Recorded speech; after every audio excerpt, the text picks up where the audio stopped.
Hello there YouTube and welcome to a Who review from me. I am Davros and I am a Whovian.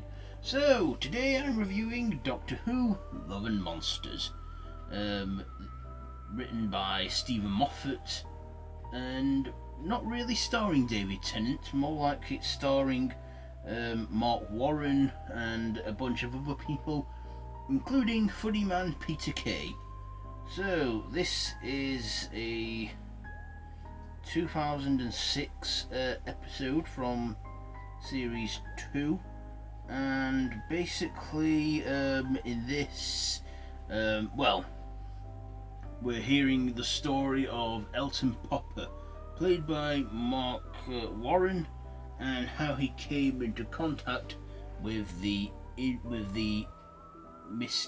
Victor Kennedy, played by Peter Kay, who turns out to be the Absorbaloff, an alien that absorbs people from a slightest touch. And yes, so what did I like about this episode? Well, what didn't I like? Well, first of all, the episode, I didn't really like it. In fact, I would probably say it is the worst episode ever in the show's revival. I mean, it is down there as the worst one ever. I mean, with it being written by Russell T Davies, I expected better of him. And that, I only liked Peter Kay in this, and even through that he wasn't funny. I mean, when I saw the preview, clearly it had a better preview and trailer than the actual episode. I was excited for it. I couldn't wait for the episode, but when it actually came on, I was let down, and it was just not a good episode. You know, quite boring, not a lot going on, just a lot of flashbacks of what like citizens and that were doing during the during when the Doctor was on Earth, and that, like the whole Auton invasion, the Christmas invasion, all that. Yeah, I just thought this is a bad episode. I just don't enjoy it at all. I mean, like I said, our heroes, the Doctor and Rose, barely make an appearance.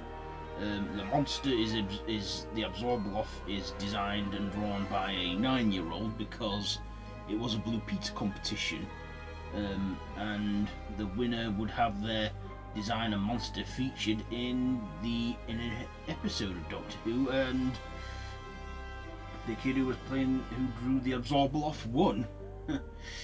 I mean, it was a good monster, I guess, but we didn't really see much of it until like the final act of the episode. And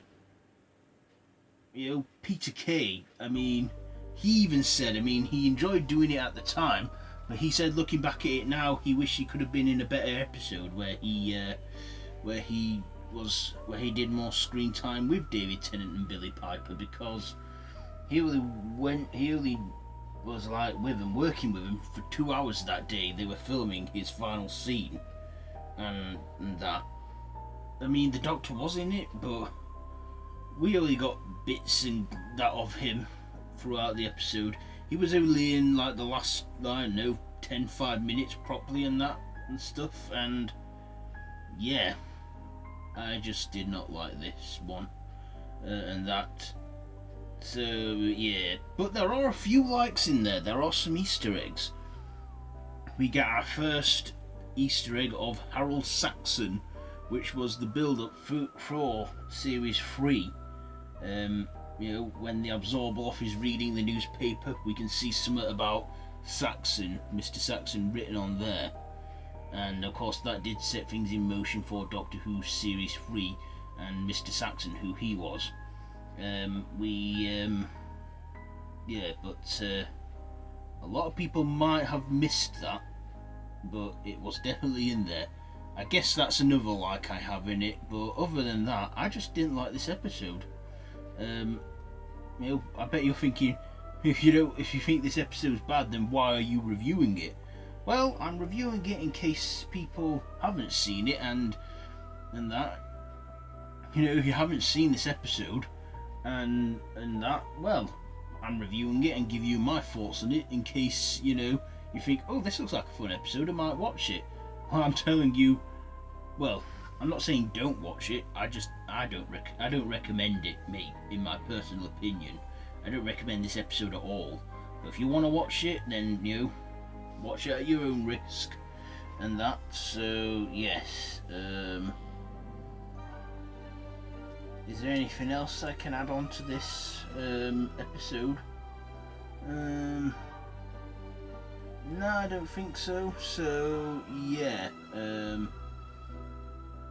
Doctor Who Love and Monsters. So I guess the directing in that was okay, but the story was just very flat, very dull. I expected better from Russell T Davies and Peter Kay. I imagine he would have been a lot better if he had a better story to be in, but he didn't. But maybe we'll see him again in episode one day. I mean, it's Doctor Who. They reused actors in that before, so maybe they could reuse Peter Kay. But yeah, anyway, let me just give you my ratings. I'm going to give Doctor Who Love and Monsters. Do you know what? I'm going to give this 2 out of 5. Probably the lowest the lowest rating I've ever given a Doctor Who episode. So yeah, 2 out of 5 for Love and Monsters. So that has been my Who review on Love and Monsters. If you like this video, be sure to give it a big thumbs up. Don't forget to subscribe to the channel if you haven't already, and to hit that notification bell. You can also subscribe to... I've already said that. You can also follow me on social media. My Twitter, Instagram are all linked down below in the description. So, yep. That's been pretty much it for this Who review. So until next time, run for your life.